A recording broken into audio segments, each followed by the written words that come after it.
Kung gusto nyo ng basketball shoes, New Kyrie Antawan. Mabibili lamang sa halagang 2,199. I-click lamang ang link sa comment section.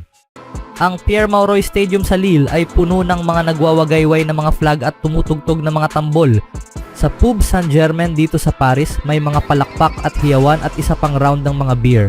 May isang karera ng bisikleta kalahating block ang layo sa labas, kahit pa sa ulan, at mga kaganapan sa buong lungsod sa unang araw ng Summer Games. Ngunit sa loob ng maliit na establishmento sa puso ng lungsod, ang mga tagahanga ng Pransya ay nakatutok sa mga imahe sa telebisyon ng kanilang pinakamataas kung hindi pinakapopular na Olympic star. Victor Wembanyama, ang 7'4" na sensation ay nakagawa ng 19 points at 9 rebounds upang pamunuan ang France sa isang 78-66 na tagumpay laban sa Brazil sa pambungad na laban ng Olympics. Tinapos niya ang laro sa pamamagitan ng pag-convert ng isang contested alley-oop sa huling minuto na nag-iwan sa mga manonood sa Lille na nagsisigawan at nagsasayawan sa mga stands. Nakuha ng France ang pilak sa Tokyo Games noong 2021. Tinalo nila ang Estados Unidos sa group play, ngunit natalo sa gold medal rematch. Ngayon sila ay bumabalik hindi lang bilang enerhiya ng bansang host, kundi may Wemby na namumuno matapos magwagi ng NBA Rookie of the Year season kasama ang San Antonio Spurs. Kinakatawan ni Wembanyama hindi lamang ang posibilidad ng kasalukuyan, isang gintong medalya, kundi pati ang hinaharap. Siya ay may pambihirang talento, ang mga kakayahan ng isang guard sa katawan ng isang malaking tao. Makatarungang sabihin na maaari siyang maging isa sa pinakamahusay na maglalaro sa larangan ng basketball. Sa edad na 19 lamang, nakikita niya ang Olympics bilang isang oportunidad. Ang katotohanang ito ay nagaganap sa kanyang sariling bansa. Sa harap ng isang masiglang publiko ay nagpapataas ng mga pusta. Alam namin na may pagkakataon kaming manalo ng ginto, sabi ni Wembanyama bago magsimula ang games. Nanalo kami ng pilak sa huling games kaya hindi kami malayo. Ang layunin ay magdala ng bago sa mesa. Ang aming mga layunin ay isang bagay na hindi pa namin nakakamit at kailangan naming hanapin ang paraan upang makamit ito, patuloy niya. Kinakatawan ni Wembanyama ang isang alon ng talento na nanggagaling mula sa sistema ng pag-unlad ng France. Noong 3 season lamang ang nakalipas, ang impluwensya ng NBA sa France ay binubuo ng malaking tao na si Rudy Gobert at isang paminsan-minsang journeyman. Bago iyon ay si Tony Parker ng mga championship Spurs. Ngayon ang liga ay puno ng mga Pranses. 3 sa 6 na nangungunang pick ng 2024 NBA draft ay galing sa France, kabilang ang number 1, Zachary Risacher, at number 2, Alex Sarr, overall picks. Mayroong 9 na Pranses na na-draft sa nakaraang 2 taon. Ang pagkahilig para sa basketball dito ay malaki. Si Wembanyama ay labis na popular kasama ang kanyang French national at NBA Spurs jersey na ibinebenta sa mga bintana at tindahan sa buong lungsod na ito. At ang basketball ay isa sa mga sports na may malaking focus dito. Ang France ay paparating, suportado ng isang alon ng atensyon mula sa mga tagahanga mula Lille hanggang Paris, at si Victor Wembanyama ang nangunguna. Sa laban naman ng Team USA kontra Serbia, ang vintage performance ni Kevin Durant ay nag-angat sa Team USA sa isang dominanteng 110-84 na panalo laban sa Serbia noong linggo sa Lille, France, upang simulan ang Group C play sa 2024 Paris Summer Olympics. Sa kanyang ika-4 na Olympics, ngunit bumabalik mula sa injury, si Durant ay galing sa bench sa Pierre Mauroy Stadium at tinupok ang depensa ng Serbia para sa 23 points sa loob ng wala pang 17 minutes. Mabagal at magulo ang simula ng Team USA na huli agad ng 10-2, ngunit nagbago ang lahat ng palitan ni Anthony Davis, si Joel Embiid, at lalo na nang pumasok si Durant sa laro. Nakagawa si LeBron James ng 21 points at halos nakakuha ng triple-double. Ang 3-pointer ni Steph Curry sa huling segundo ay nagbigay sa kanya ng 11 points. Ginagawa itong 6 na players ng Team USA na naka-double figures.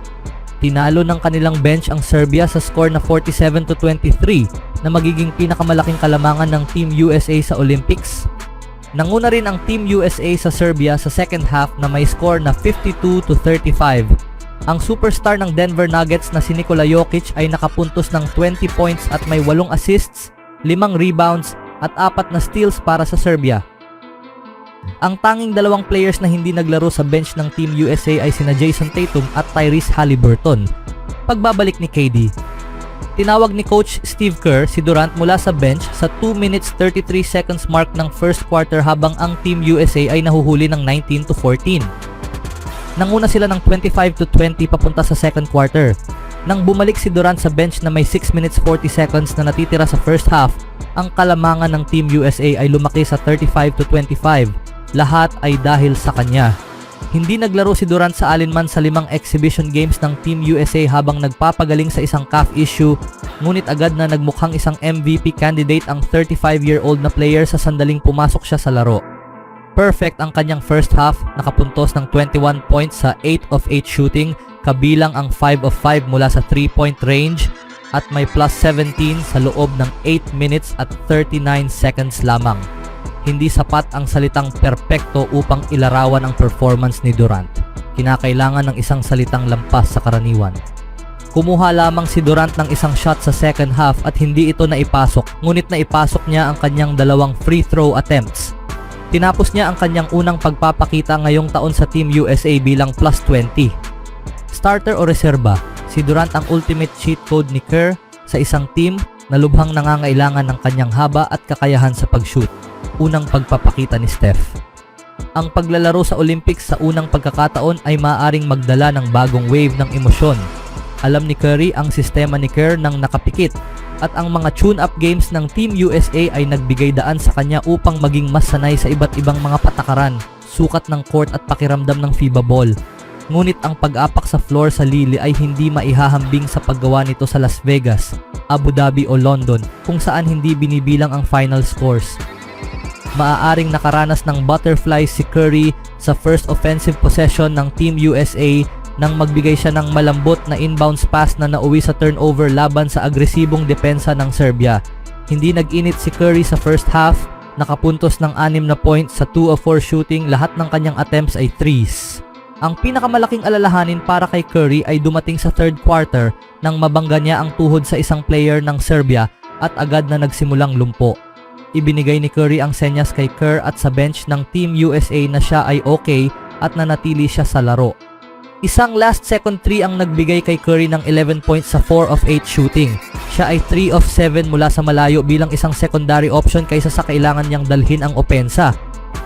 Bagaman, hindi kinailangan ng mga American na magpuntos si Curry ng marami sa pagkakataong ito. Maaari nilang kailanganin ito sa hinaharap. Captain America. Kapag kailangan ng Team USA ng isang tao upang iligtas sila mula sa isang upset loss bago ang Olympics. Ang simpleng strategy ni Kerr ay ibigay ang bola kay James at umalis sa kanyang daan. Nagtrabaho ang plano noon tulad ng ginawa nito laban sa Serbia. Hindi lamang si Durant ang perpekto mula sa field patungong halftime dahil si James ang pangalawang leading scorer ng Team USA na may 12 points sa 5 of 5 shooting. Dalawa sa pinakamagaling na Olympic basketball players sa lahat ng panahon ay nagbigay ng palabas na inaasahan ng lahat. Pinangunahan ni James ang Team USA sa points at assists sa kanilang pre-Olympics showcase. Sa halos 40-year-old sa kanyang ika-4 na Olympics, pinangunahan ni James ang Team USA laban sa Serbia sa assists, siyam at rebounds, 8, at 2 ang puntos sa likod ni Durant sa 9 of 13 shooting. Iconic na mga litrato, no-look passes, rim-rattling dunks. Pinaramdam ni LeBron ang kanyang presensya at magpapatuloy ang palabas sa Miyerkules laban sa South Sudan. Ano ang masasabi niyo mga kaibigan? Always do it on my own, so I gotta get through it. And the only thing I know is to love what I'm doing. Never give up, never slow, till I finally prove it. Never listen to the no's, I just wanna keep moving. Keep my head up when I act, head up, that's a fact. Never looking back, I'ma keep myself on track.